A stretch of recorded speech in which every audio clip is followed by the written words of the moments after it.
একটি ছিল পার্টি, সে ছিল ভণ্ড।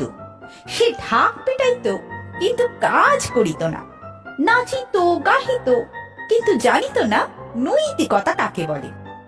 লোকে বলিল, এমন পার্টি তো কাজে লাগে না, অথচ প্রচুর ঘুষ খাইয়া সমস্ত টাকাগুলো নয় ছয় করিয়া বেড়ায়। সকলে ভাবিল পার্টিটাকে শিক্ষা দেওয়া হোক। তখন বিরোধী দলের উপর ভার পড়িল পার্টিটাকে শিক্ষা দিবার। তাহারা বসিয়া অনেক চিন্তা করিলেন।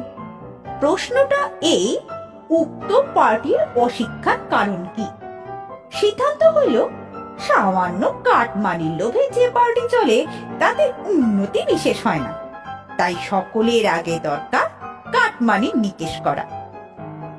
সিদ্ধান্ত শেষে তারা পরিকল্পনা মাফিক কাজ আগাইল। দপ্তরে দপ্তরে চলিল কাটমানির হিসেব চাইতে। সে অভিযান হইল এমনই আশ্চর্য যে দেখিয়া রাজ্যের লোক একেবারে উচ্ছ্বসিত হইয়া পড়িল। কেহ বলিল, কাটমানির হিসেব এবারে ঠিক জানা যাবে। কেহ বলিল, তাহা যদি না হয় তবু কালো টাকার খবর তো মিলবে, তাও বা কম কি। অভিযাত্রীরা অভিযান চালিয়ে কিছু চোর ধরিলেন। সিবিআই বসিল চুরির তদন্ত করিতে। গম্ভীর ভাবে বলিলেন, অল্প চোরের কম্য নয়। অভিযাত্রীরা তখন চোরের বাড়ির লোকেদের তলব করিলেন। তারা তাদের আরো সাঙ্গপাঙ্গদের ডাকিয়া এবং দলের কিছু নেতা নেত্রী জুটাইয়া হাঙ্গামা বাঁধাইয়া তুলিলেন। যেই দেখিল সেই বলিল, আব্বাস, খেলা হবে। অভিযাত্রীরা ক্ষান্ত হইয়া সোফায় বসিলেন। তাদের আর ছুটাছুটি করিতে হইল না। কাটমানির হিসেবের জন্য পাবলিকের তো চিন্তার অন্ত নাই।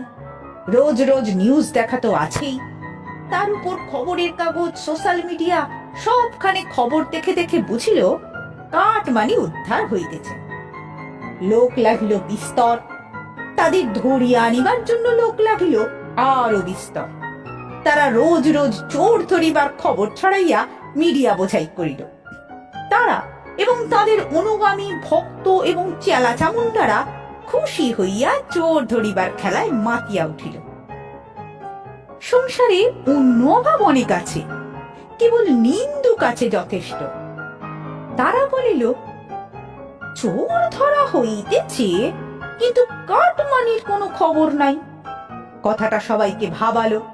সমস্বরে সবাই বলিল, তাই তো কাটমানি কই, কাটমানি কই।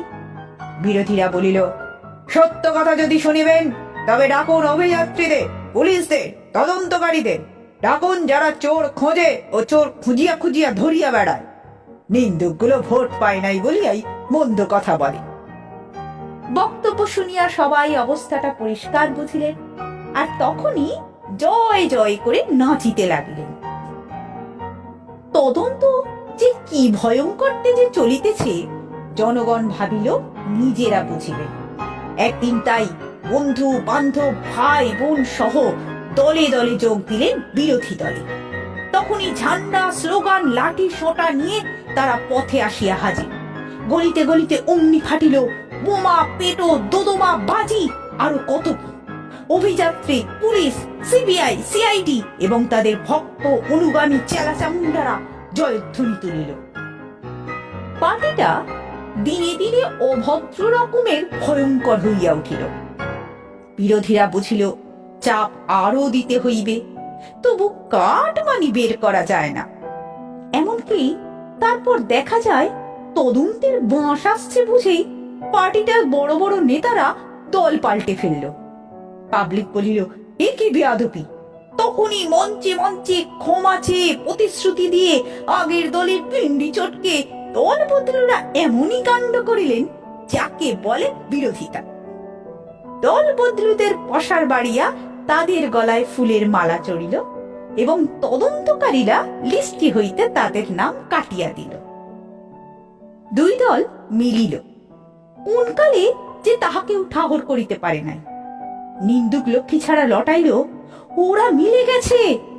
পাবলিক খবর খুলিয়া ভাবিল, এই কি কথা শুনি। মিডিয়া বলিল, এইসব নেতারা নতুন দলে এসে সাধু হইয়া গিয়েছেন।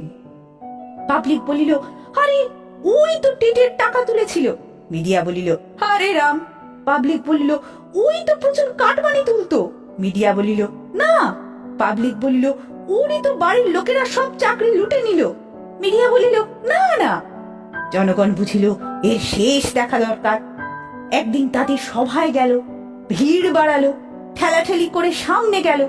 তারপর দেখলো, চোখ কচলে কচলে দেখলো, চোরেরাই সেই বিরোধী দলের আসন সাজিয়ে বসেছে, যারা কাটমানি উদ্ধার করতে নেমেছিল। ভণ্ডরা দল পাল্টে সাধু হয়ে গেল। জনগণ যে তিমিরে সেই তিমিরেই রহিয়া গেল।